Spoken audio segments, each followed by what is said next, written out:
Hello and welcome to Above the Bar. I'm Bob Ward.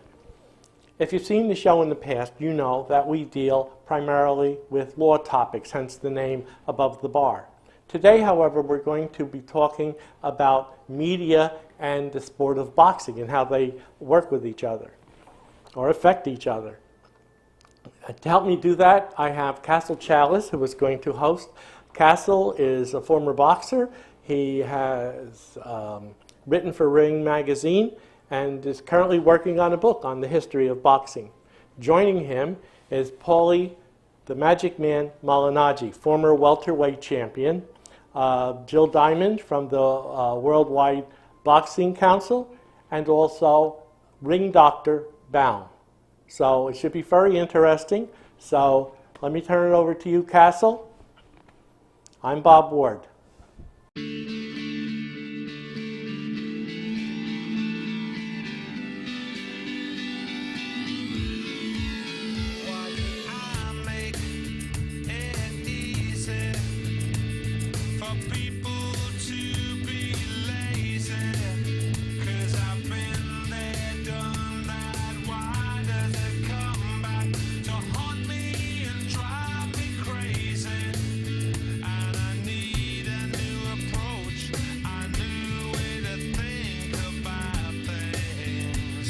I'm proud to present my esteemed panel of guests.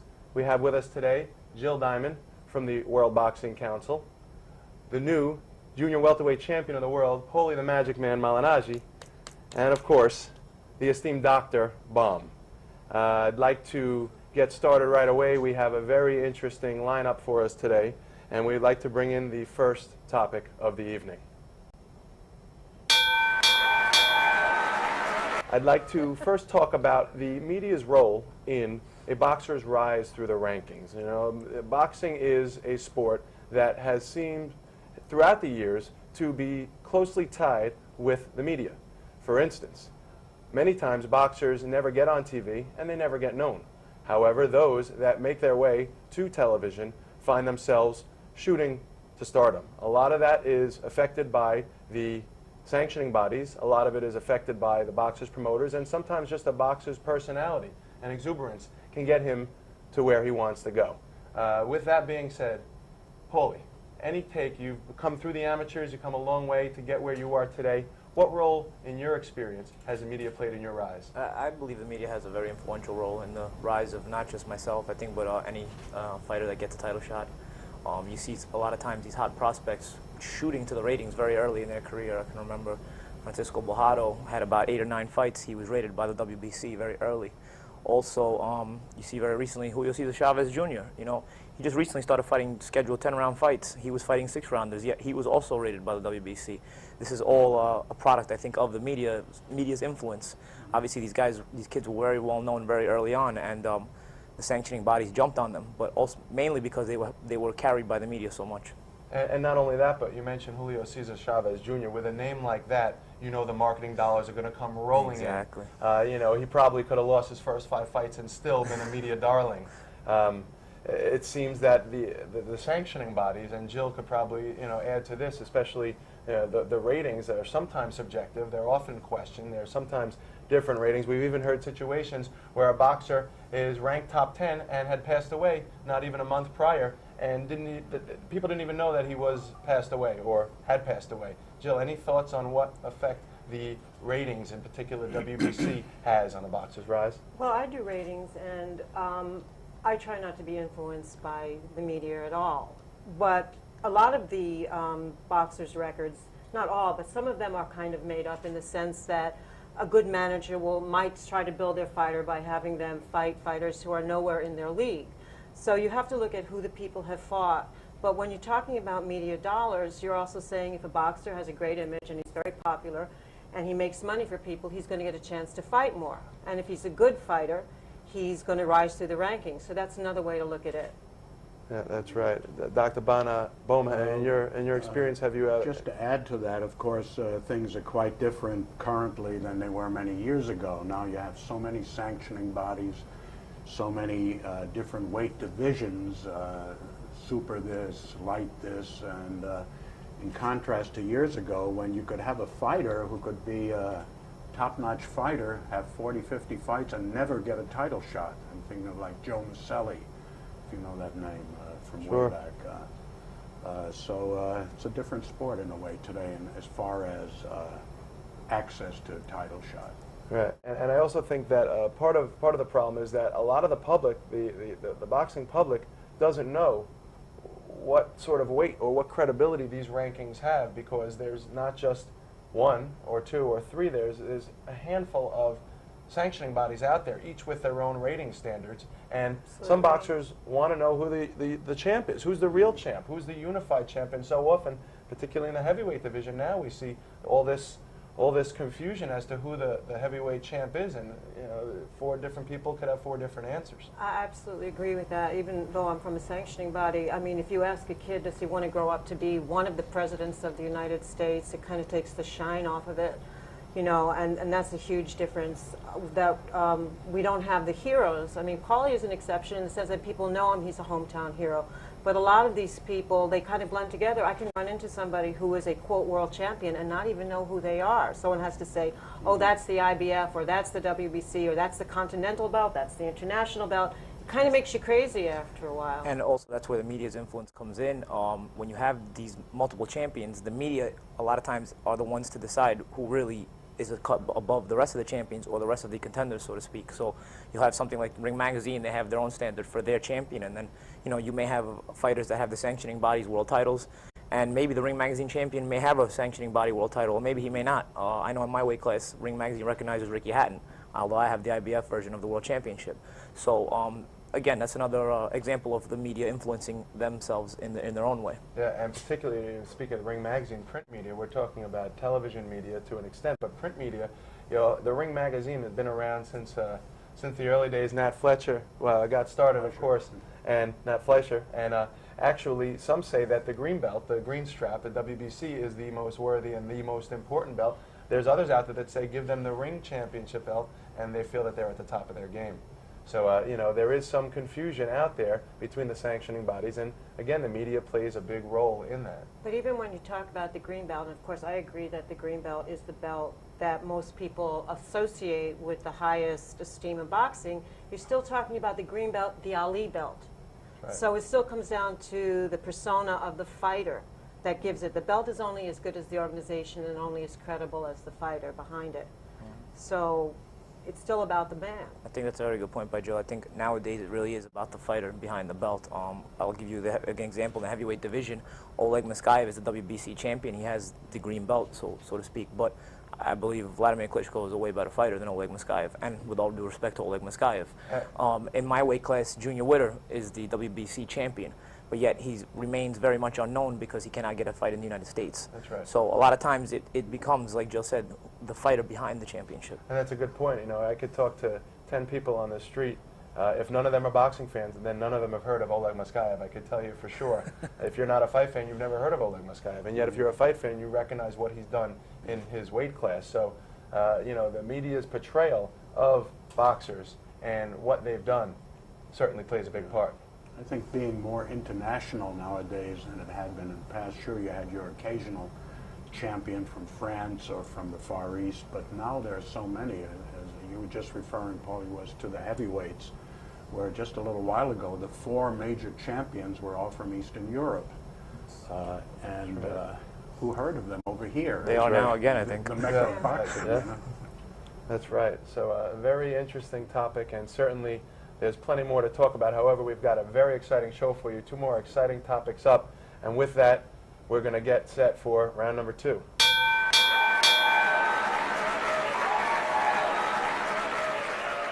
And we are back, folks, with the next exciting topic, round number 2, which is boxers seeking to fight despite adverse medical conditions. It's a tough sport, the manly art of self-defense, they say, and boxing is the toughest sport out there. And we see it time and time again as boxers try to fight on through serious injuries that they sustain in a fight, but not just injuries that happen in the ring. There's even injuries that happen outside the ring. Boxers who suffer medical maladies that try to get licensed or try to get their licenses back throughout various states. We've seen it before. The list goes on, from Joe Messi, who's suffered a subdural hematoma and seeks to continue fighting, to Tommy Morrison, former heavyweight contender who has contracted the HIV virus, or says he had it but has since gotten it eradicated from his system. And of course, Pauli, who has suffered numerous injuries throughout his career. Pauli, what are your thoughts about a boxer who seeks to continue fighting despite an adverse medical judgment? See, this is a very touchy situation, I believe, but obviously I'm going to side with the fighter because I'm a fighter myself. Somebody like Tommy Morrison, I think maybe is a bit too much. I don't think fighters should fight with the HIV virus because you're putting someone else's life in danger, very big danger. But somebody like Joe Messi, who had gone to other medical doctors and had himself cleared, yet was still not allowed to fight for a while, I think you're stepping a little bit too much on his toes at that point. Perhaps his toes, or rather his right to earn a living. Exactly. He's worked all his life to get to where he is. This is what he knows. This is the tools of his trade are his left and his right. Exactly. And now someone's telling him that he can't fight because they don't think he's fit enough to fight. Exactly. Some of us have no other choice. I mean, I for myself, I don't say it proudly, but I didn't finish high school. So when I started boxing, I looked at it as my way of making my living and making sure I made enough money for myself. I started having a lot of hand injuries, and I actually went into fights with my hands fractured, well, my right hand fractured anyway. I had gone into fights with my right hand fractured, and I had overall 3 surgeries on my right hand, but I only got the surgeries when I absolutely could not bear it anymore. And I'm not saying that's right, and I would not wish that on anybody else, but from a fighter's standpoint, from a fighter's point of view, a lot of times we have no other choice. We need to do this. You got to put food on the table. Exactly. And I'm sure Dr. Boehm has a very, perhaps different perspective, certainly a medical professional perspective as between the two of you, you've covered pretty much what I No, had in Doc, mind I'm to sure say you got plenty to on the say, topic. Doc. Let me approach it a little bit from a different point of view, or a different angle, in that boxing, at least in the United States, is not there. There's not a national commission. I'm a doctor. I work for the commission. It's my responsibility to try to protect the boxer, and I'm an arm of the commission. Now, commissions vary from state to state. There's some of the smaller states that I think don't even have much in the way of a commission. So a fighter may be suspended in one state because he got knocked out in the first round 3 fights in a row, and so he's suspended automatically for a period of time, and he can go to another state and be sanctioned there. Or they may have some kind of medical condition, or maybe just that they're getting too old. And New York, which has a very excellent medical commission, for example, doesn't want Evander Holyfield to fight in New York at present. So what's he do? He goes to Texas and is sanctioned, and his last 2 or 3 fights have been there. Which speaks to how helpful it would be if there was a national commission, at least overseeing that all the different state commissioners can be a part of. As far as some of the boxers you've mentioned, Tommy Morrison himself had occasion to meet up with him at the Hall of Fame up in Canastota, and he asked me would I give him a letter giving him permission to fight. At that time, he was still HIV positive.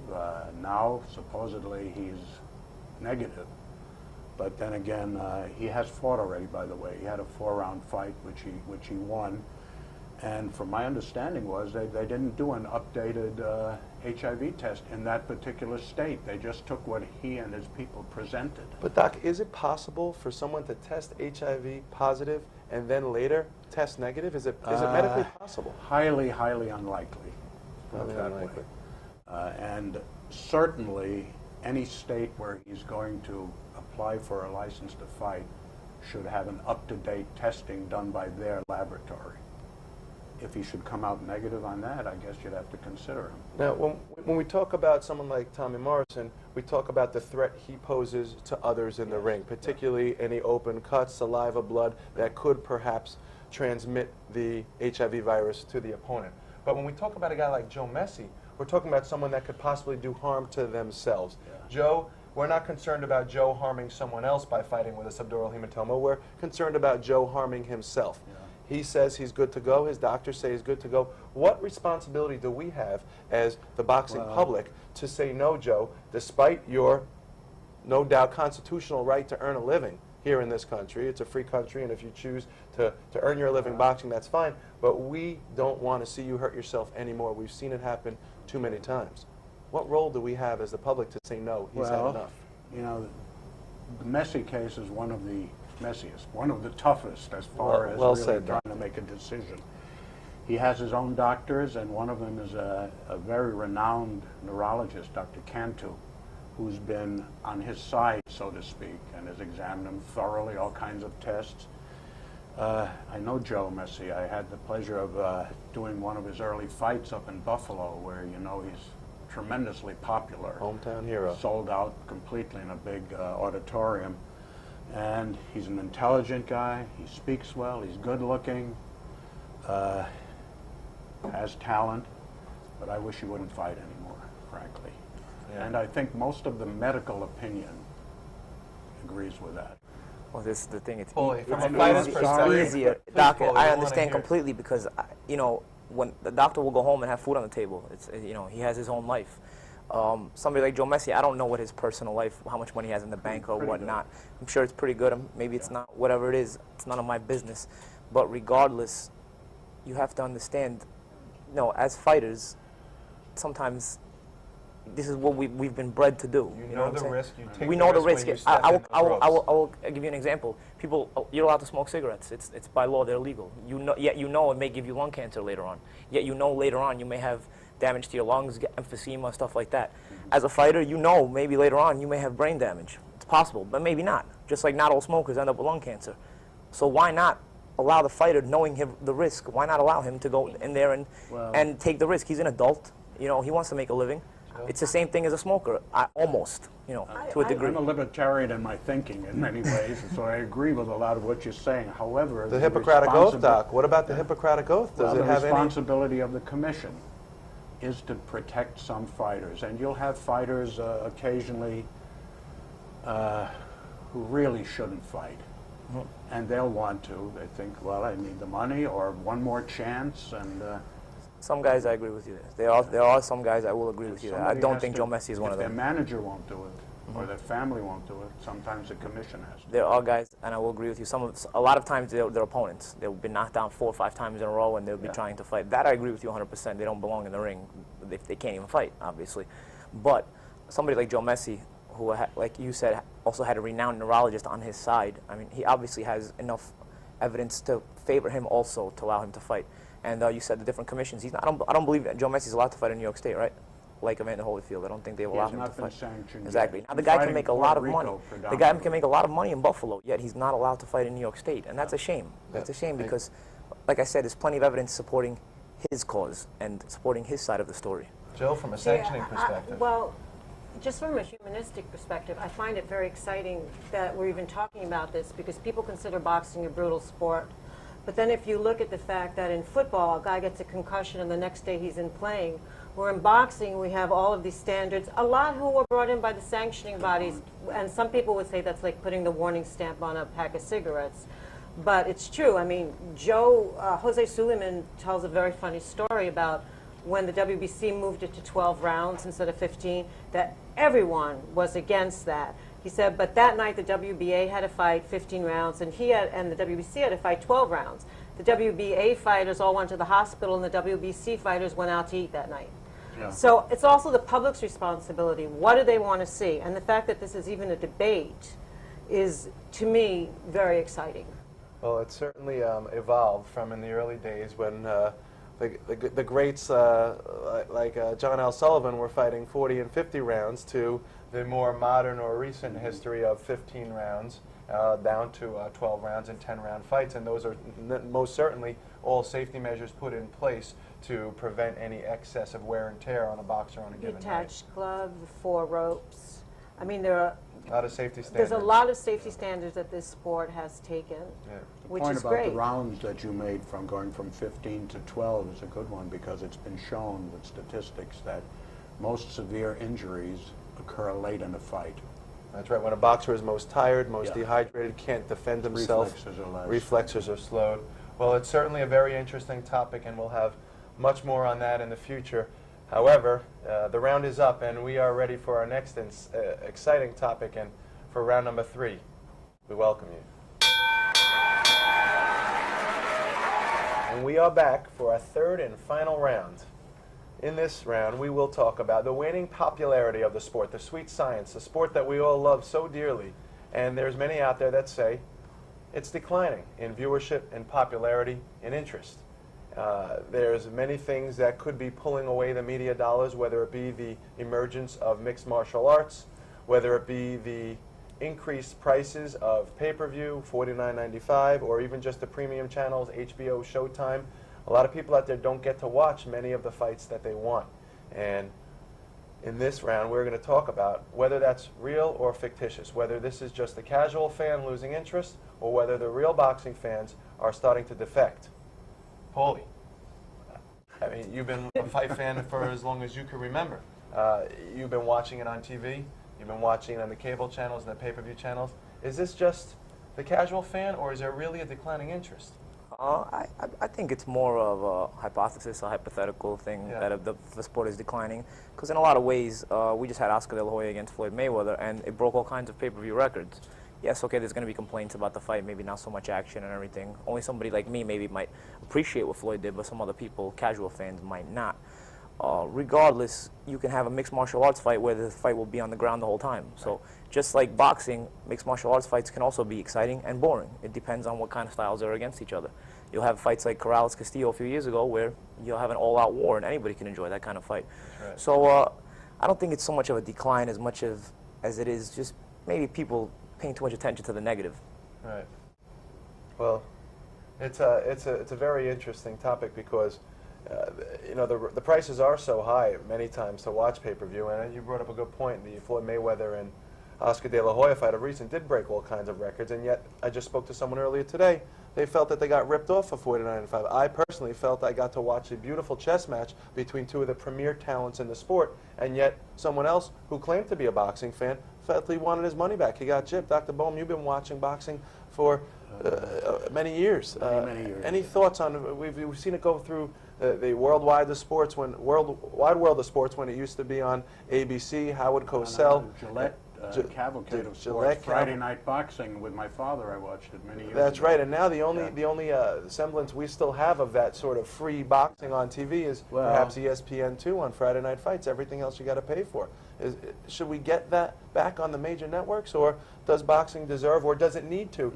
Imperative for its survival. The dollars only come from the pay-per-views and the premium channels. Could it survive without them? You asked me about 10 questions there. Well, Doc, speak freely. You know this is a very open forum here. This is the most dogmatic of all TV shows. Well, I love boxing. I still do, and always have, and it's not lessening for me. And I think it's always been sort of a bit of a niche kind of sport. And I think the people who like boxing, they're really fervent fans. And if you're talking about $49, $50 being a lot of money for a fight, there are ways to get around it. I saw the fight. I saw it at a friend's house. There were about 20 of us there. We all contributed. We all brought food and drink and had a good little party around Sure. it. So it was even almost nicer than watching it alone in your own home. I've seen Ultimate fighting, and I don't know if it's everything that you read about it nowadays. You know, they talk about that it's so brutal. I don't think it's quite as brutal as boxing in many ways. I think the injuries in boxing can be more serious in the long run than from Ultimate Fighting, which is probably the roughest of the mixed martial arts, because they're up, they're on the mat, everything. And they've tamed it down quite a little bit from how it used to be 5 years ago. You know, you can tap out, and the referee's quicker to stop. You don't have a guy being hit when he's unconscious. And I think it's a bit of a fad right now that it's catching on, and I think there's room for both. Yeah. Plus wrestling, by the way, I should say. I do a lot of work in professional wrestling, which is entertainment, Absolutely. rather than serious sport. But there's room for all of them. So if you fight for a living, I can respect it. You just have to know how to differentiate the two. Like the doctor said, it could be a fad, so it might be extinct. It might stick around. Either way, I don't think the two should compete. I think the two should be able to work together. Also, Jill works with WBC. I'm sure she can speak about boxing is very popular in other countries, right? It's very popular in other countries. I don't, you know, when you talk about the decline of boxing in the U.S., for me it has to do with, it bodes back to what we were talking about earlier, 4 heavyweight champions, none of them American. You know, what happened to our Olympic team? You know, again, Pauli is someone who's very distinct. So people can identify, people want heroes. They're into the character of a person as much as they are. They turn it on because it's Oscar de la Hoya or, you know, it's Vargas or someone like that, and they want to see that. And we're not giving them the heroes that we used to give them, and probably part of that is because of all of the ABCs and the sanctioning and whatever. In other countries, it's newer to them in terms of the televised and whatever, and they seem to really be behind their fighters. I just came back from Turkey where they had the first boxing match in 30 years, and it was Sinan Samsonal, who lost to Oliver McCall. And the fans, I'd never seen such passionate sports fans in my life. We thought they were going to riot. As it happened at the end, they were sad that their hero lost, and they just kind of filed out. But in this country, it's so much to do with marketing, and it's so much to do with identification with the athlete. And I think we need to promote the athlete better, you know, and and bring credibility back to the sport and the people. Yeah. Councilman, I'd just like to correct something I said a few moments ago. When I said that it's like a fad, I didn't mean that it was just here and going to go away. Doc, you don't have a job this weekend with the MMA, do you? You don't know? All right, just making sure. Not sanctioned in New York, by the way. Is that right? Ultimate Fighting, no. What I meant was the attention that it's been getting recently. If you noticed, Sports Illustrated cover on it and a lengthy article, very favorable for. That's what I meant by fad. That Yeah. it's sort of caught the attention right now. That's right. Yeah. Well, I mean, it's a fairly new sport, certainly compared to boxing, which just goes back eons and centuries. I mean, it's only been around, if I'm not mistaken, at least in the media's eye for maybe 10, 15 years. But remains to be seen whether it really can catch up, if ever, to the popularity of the sport of boxing, at least here in the States. And, you know, we, as fight fans, certainly don't want to see the decline. And there's going to be a lot more discussions in the future, perhaps right back here at Castle's Corner, as to what boxing can do to get back its fan base and what role the media and the various networks and the sanctioning bodies and the promoters, what role they play in keeping boxing alive and well throughout the 21st century. Well, everyone, hope you enjoyed it. The fastest 30 minutes in boxing. I'd like to thank everyone for a wonderful conversation about the sport as it exists today, starting with the esteemed Dr. Bohm and, My pleasure. of course, the Magic Man, the new junior welterweight champion of the world, Pauli Malinaggi, and, of course, the ever lovely Jill Diamond from the WBC. We hope everyone stays tuned. You'll be seeing us real soon at a theater near you. It's not the red corner. It's not the blue corner. You're in Castle's Corner. Thank you. I like that actually. That's cool. All right, good. I'm glad you guys enjoyed it. That's what I do when I call Castle.